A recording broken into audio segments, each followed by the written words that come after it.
Em 1º de março de 1962, em um casebre, no Vale de Jequitinhonha, em Minas Gerais, nasceu um pequeno menino, filho de Agenor Gomes Vital e Ailza Cardoso Vital, numa fazenda que pertencia ao meu avô, José Vital da Silva, e a minha avó chamava Maria Gomes Vital. O que acontece? Esse menino nasce ali, segundo os meus pais diziam, porque eles já foram a óbito, que quando eu era pequenininho, que eles falam que eu era engraçadinho, né? Era um menino ágil, esperto, inteligente e surpreendia eles. Segundo a minha mãe e o meu pai diziam a mim, que nós morávamos naquele lugarzinho pobre, eles tinham uma roça próximo à casa, né? E que antes que o tempo amanhecesse, quando estava começando a clarear, diz que eu já tinha levantado da cama, ido na roça, pegado as espigas de milho, eu pequenininho, e chegava em cima deles, deitado na cama, jogando as espigas de milho em cima deles, né? E segundo eles, eu chamava a atenção deles na minha forma de agir como menino pequeno. Mas será o que estava acontecendo no berço deles, sem eles saberem, né? E eu também, sem saber de nada, quando eu estava mais ou menos com 7 para 8 anos de idade, eles tinham um pomar, né, do meu finado avô, né? O meu avô tinha feito um pomar, ali tinha vários pés de jaca, jaqueiras, tinha mexerica, que uns chamam de tangerina, né? E, na verdade, era uma chácara. Ali era um pomar que eles tinham feito na fazenda. E eu, embaixo daquela jaqueira, eu me recordo certinho, não foge da minha memória o que aconteceu naquele tempo. Eu lembro coisas quando eu tinha 5 anos de idade. É coisas assim de impressionar, mas eu não tenho culpa de eu ser assim. Aí o que acontece? Embaixo daquela jaqueira eu olhava para o tempo, olhava para cima, o firmamento, as florestas, eu admirava tudo aquilo. E eu sentia dentro de mim um profundo desejo que vinha de dentro, de abraçar, de beijar, de carinhar quem criou tudo isso. Eu tinha um desejo profundo, Sara. Eu ficava assim, um menino de 6 para 7, 8 anos, não lembro direito a data. Eu sei que era essa fase aí, de menino mesmo. E aí, mas os demais meninos, será que são assim? Fica a pergunta no ar. Será que tinha algo de impressionar o mundo, de revolucionar o mundo inteiro comigo e nem eu mesmo sabia? De 15 para 16 anos, o meu pai veio a óbito. Eu fui para a Igreja Evangélica Assembleia de Deus, né? Primeiro eu nasci no berço católico, meus pais eram católicos, né? Minha mãe, meu pai. Eu cheguei a rezar terço de joelho no presépio em 25 de dezembro, né? Eu era católico, ia para a igreja católica e tal. Eu já fiz profissão, que é o cúmulo dos cúmulos, né? Carregar pedra na cabeça, subir morro, tal. Aí o que acontece? Com 15 para 16 anos, meu pai veio a óbito, eu fui para a Igreja Evangélica Assembleia de Deus, Ministério do Belém. Porque para você que não tem um certo conhecimento, há uma malandragem, uma pilantragem, uma roubalheira, uma montagem satânica para roubar o povo, Primeiro, Igreja Evangélica Assembleia de Deus de Belém. Qual é a origem da Igreja Evangélica Assembleia de Deus de Belém e qual é a origem da Igreja Cristã no Brasil? Vamos lá. Vieram dois homens da Pensilvânia, nos Estados Unidos, Daniel Berg e Guinaving. Eles chegaram no Belém do Pará, dois homens, e ali eles começaram essa evangelização deles. Tá. Isso foi em 1910. Quando foi em 1911, eles inauguraram a primeira igreja deles ali, aquela igrejinha entre quatro paredes ali, pouquinhas pessoas. Só que aí, logo em seguida, eles divergiram, se desentenderam. E aí abriram um do outro. Um virou cristão no Brasil e o outro Assembleia de Deus. Aí a cristã no Brasil, com todo o carinho e respeito, porque tem várias pessoas boas dentro da Igreja Cristã do Brasil, assim como também tem na Igreja Evangélica Assembleia de Deus, né? É uma máfia. Eu conheço a máfia. Eu conheço a cristã no Brasil ao pé da letra. Como conheço a Assembleia de Deus ao pé da letra, como conheço a Testemunha de Jeová ao pé da letra. Qual é o fundador da Igreja Testemunha de Jeová? Charles Taze Russell. Também nasceu na Pensilvânia, nos Estados Unidos, e fundou a Igreja Testemunha de Jeová. Testemunha de Jeová. Charles Taze Russell fundou a Igreja Testemunha de Jeová. Tá? Mas como Jeová, Testemunha de Jeová, mas como? Se a letra J só tem 500 e poucos anos de existência, e Israel, onde nasceu o Messias, não tem J até hoje? A literatura original, sabe, é o aramaico, depois hebraico. Que arameu e hebreu, libanês, judeu, aquele povo ali é o mesmo povo. O povo não sabe disso. Abraão era judeu, era arameu, é o mesmo povo. O povo é cego. Quem são hoje, por exemplo, os árabes? Os árabes são os filhos de Abraão. Quem são os judeus? Os filhos de Abraão. Quem são os arameus? Os filhos de Abraão.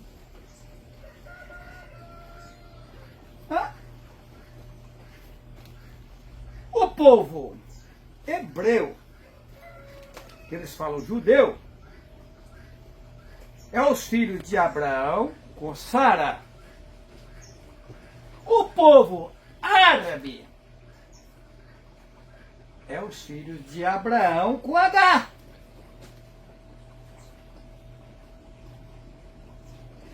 Todo esse povo é o mesmo povo. Porém,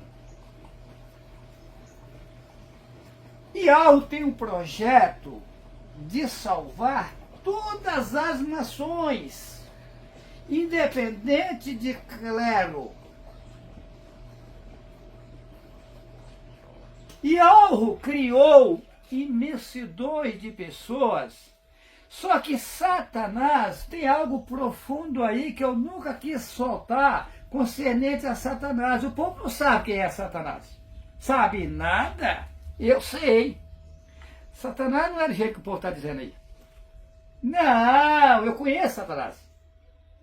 Ele é além da sua imaginação. Satanás não é umzinho, não. É tanto que ele conseguiu dominar esse mundo todo aqui e está governando. Como é que ele é umzinho qualquer? Quem está no poder hoje, governando? Poder legislativo, executivo de todos os países? Satanás. E todas as pessoas que estão no poder pertencem a mim. E querendo ou não, acreditando ou não, vocês vão depender da minha pessoa. Não estou inventando. Vocês acham que essa mulher aqui casou comigo porque ela é bonita, porque eu interessei nela? Não. Não. Eu nem sabia que ela era Sara. Não. Quando Yahweh me mostrou, eu fiquei abalado. Então tá, voltando o começo. Assembleia de Deus, Ministério de Belém. Porque começou em Belém do Pará em 2010. Em 2011, ou em 1910. Em 1911 inauguraram a primeira igreja. Tá. Mas aí, por causa disso aqui, Assembleia de Deus foi se abrindo outras assembleias dentro dela. Aí vem Assembleia de Deus, Ministério de Madureira. O presidente dela, Manuel Ferreira, do Rio de Janeiro. Será que o Juarez sabe as coisas? Sabe sim. É. Tá. Aí, mas vem demais. Assembleia de Deus, Ministério de Missão, já é outra. Outro ministério, por quê? Por causa da tesouraria, quer ser presidente, vice-presidente e comandar o dinheiro, aí vai. Depois, Assembleia de Deus, Ministério de Santos. Eu estive nela, tá? Eu fui lá em Santos, na sede dela. Inclusive, eles me convidaram, eles tinham uma coisa comigo, que me levaram numa reunião onde só poderia participar os grandões. E lá eu fiquei surpreso com o que eu vi. Que eu não vou contar para vocês aqui. É estarrecedor, é de arrepiar os cabelos. Os membros inocentes não sabem de nada. São pessoas simples, bem intencionadas, que estão lá dentro, sem saber o que está acontecendo. O emblema da Assembleia de Deus é satânico. O povo não sabe. Como das demais entidades religiosas. Aí inventaram Igreja Evangélica, Assembleia de Deus, Ministério de Suzano. Ué? Suzano. Não, e tem mais, e foi inventando mais. Eu não vou citar todos aqui não, é uma imensidão. Tem Batista, né? Malandragem, pilantragem, roubalheira, enganação, bandidagem. E aí, dessa Assembleia de Deus foi saindo outras igrejas. A Deus e Amor, por exemplo. O missionário Davi Miranda, eu vi ele pregar ao vivo lá na rodoviária do Mistério, do Glicério em São Paulo. Eu estive lá. Ué, mas esse homem tão simples assim rodou tudo. Era obreiro da Assembleia de Deus. Saiu para poder montar dele, para ganhar o dia dele. Que daí os outros pastores estavam pegando. Eu tenho que pegar também, mas para pegar eu tenho que abrir o ministério. Manuel de Melo. Igreja o Brasil para Cristo. Quem era o Manuel de Melo? Já foi para as Quicuia, tanto Manuel de Melo como Davi Miranda. Tá. Mas quem era Manuel de Melo? O famoso Manuel de Melo. Eu tive na igreja sede de Manuel de Melo, lá na Pompeia, no Matarazzo, em São Paulo. Será que eu conheço? Ou eu estou inventando? A capital maior do Brasil é São Paulo. Eu já andei em São Paulo de trem, de metrô, a pé De carro. e de carro próprio. Eu comprei no centro de São Paulo, no Brás, 11 anos. Eu tinha loja, primeiro eu comecei como camelô, lá em São Sebastião, litoral norte de São Paulo. Primeiro eu fui solteiro para São Paulo. Trabalhei no centro de São Paulo.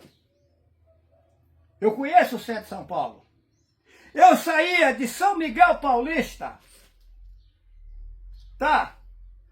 Eu morei no Jardim Maia. Conheço o Jardim Helena. Eu conheço São Paulo. É lógico, conhecer São Paulo ao pé da letra ninguém conhece.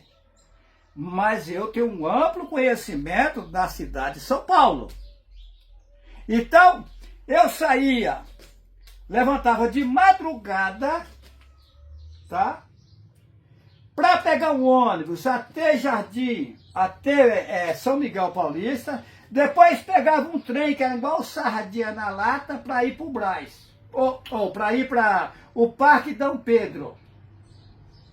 Tá? E às vezes eu ia de ônibus, pegava um ônibus e ia direto ao Parque Dom Pedro. Descia no Parque Dom Pedro, subia ali, chegava na Praça da Sé, passava a Praça João Mendes, trabalhei primeiro na Rua Conselheiro Furtado. Depois passei a trabalhar na Rua da Glória, primeiro na Rua da Glória, depois Rua Conselheiro Furtado.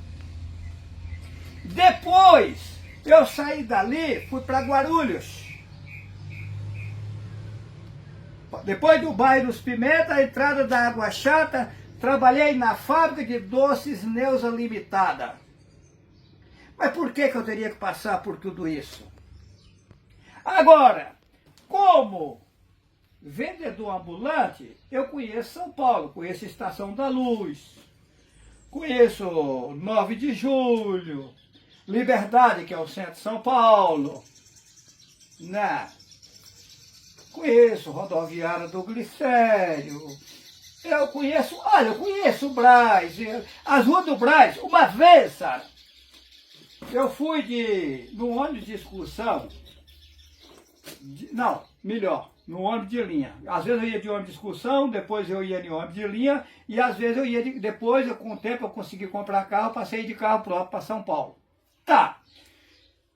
Uma vez eu fui no ônibus de linha para São Paulo. Quando eu desci, umas mulheres que tinham vindo lá de São Sebastião, de onde eu tinha vindo, perguntaram para mim assim, como é que eu faço para ir para o Brás? Eu falei, olha, eu estou indo para lá. Se vocês não se importarem, querem me acompanhar. Ou, se você fizer isso com nós, a gente agradece. Então vamos mesmo. Duas mulheres. Aí chegou lá, nós tínhamos descido na rodoviária do Tietê, né? Aí lá na rodoviária do Tietê, a gente entra, aí eu falei para elas, vamos pegar o metrô pro Brás. Aí nós pegamos o metrô Corinthians, né? Pegamos o metrô Corinthians, eu sei tudo de cor, sabe? Eu não esqueço nada, né? Aí, lá embaixo, quando desce na Praça da Sé, mas já lá embaixo, por dentro do chão. E depois retornando, lá dentro, eu falei, vamos pegar aqui, nós temos que ficar na bilheteria comprar. Nós vamos agora mudar, nós vamos pegar sentido Brás. Só que aonde eu vou descer do Brás, nós vamos andar uns 2 quilômetros ou mais a pé. Tá? É um trecho longo, vou andar a pé. Para chegar no Brás. Eu falei, não tem problema não. Eu vou por uma rota aqui que muita gente não anda nela. Tá.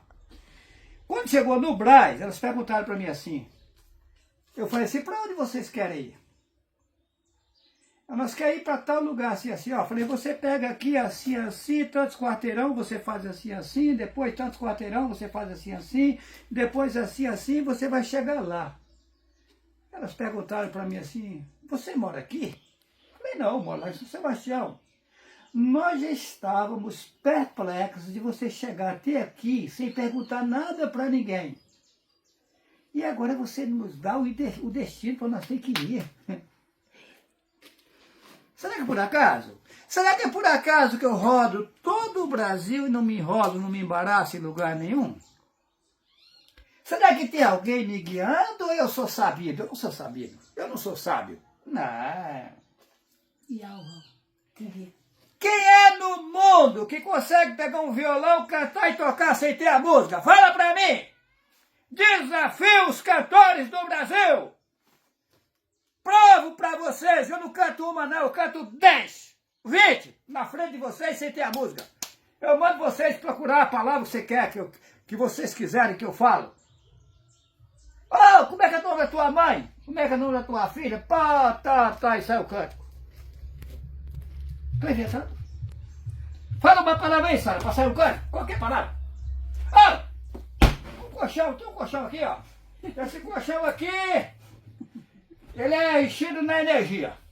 Né? É. Dá um código. Enchido de energia.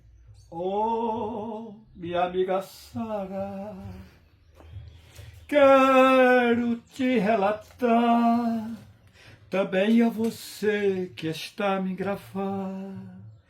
Eu vou pelo mundo, vou viajar, a Sara na minha companhia, a mensagem a levar. Vamos adiante, temos que trabalhar, e algo é precioso e me mandou pra cá. Nas nossas viagens, às vezes temos que parar em um cochoado, às vezes temos que deitar.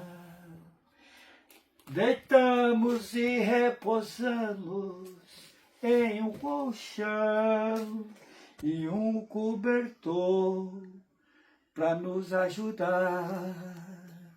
E algo é precioso me enviou para cá, querendo ou não, a população de mim vai precisar. Sara! Sim. Eu tenho, Sara, 100% de certeza que não tem umzinho nesse mundo que não vai precisar de mim. Eu acredito sim, também tenho 100% de certeza. Sara, eu estou segurando, Sara. Já foi me dado o direito de arrancar. Só que eu estou tendo paciência com a população. Sara! Se eu ficar aonde eu sei que eu tenho que ficar, as pessoas vão começar a cair na minha frente. Se eu pôr a mão nelas, eles estão brincando com fogo, Sara! Estão brincando com fogo! Só como a gente não quer o mal de ninguém, a gente não quer ver, a gente tem paciência para ver se as pessoas acordam.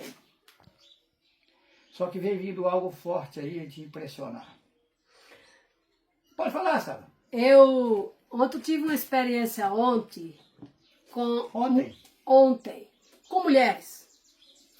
E uma daquelas mulheres, ela dizia que eu sou bonito. Mas eu precisava de umas instruções. E aí é tipo um retoque. E eu fui analisar, quando cheguei aqui eu fui analisar. O retoque que eu preciso não é material. Eu preciso deixar de ir no vaso para voltar à minha posição. Eu preciso deixar de ainda alimentar-me de coisas desse mundo. Eu preciso tomar um banho para voltar a ser Sara de verdade. Esse é o retoque. Sara, eu fiz um teste essa semana nas águas. Você não tem nem ideia. Eu fiz um teste nas águas, estou testando tudo. Sara, eu não preciso de comer. É verdadeiro? Eu não preciso de tomar água, tá, Sara? É verdadeiro? Eu estou fazendo uma vista grossa aí, tendo paciência, tendo calma, Sara. Coitado de quem está me criticando, Sara. Eles não têm nem ideia. O que acontece? E algo é energia. É fogo. E algo é fogo que não é esse fogo de palha, fogo de querosene. E algo é poder. E eu fui colocado no mundo para descer as partes mais baixas, para depois representar Yahweh. Colocaram lá em João, no princípio era o Verbo e o Verbo era Deus. E o Verbo estava com Deus.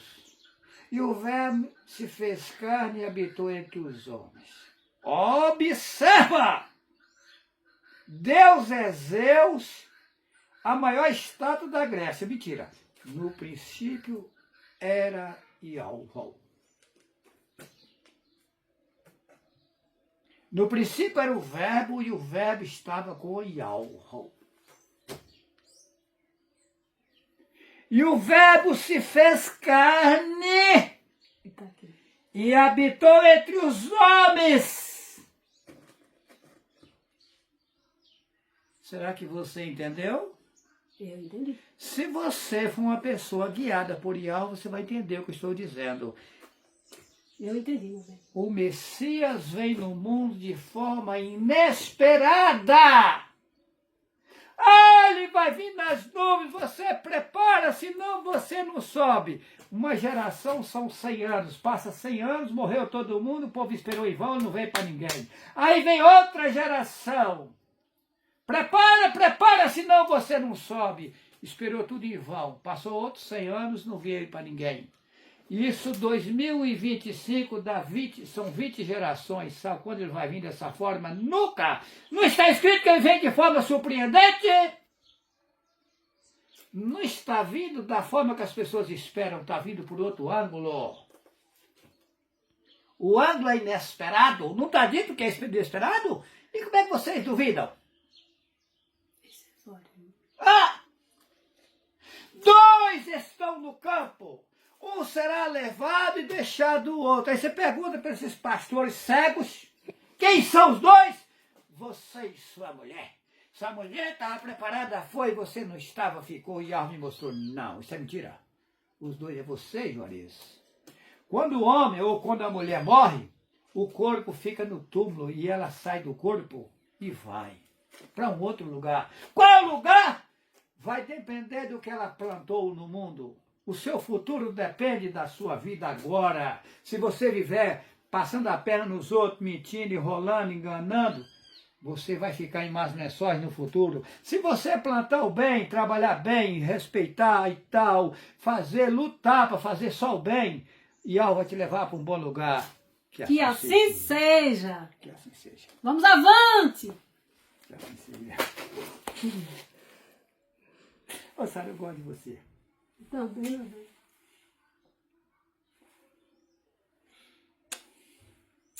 bem.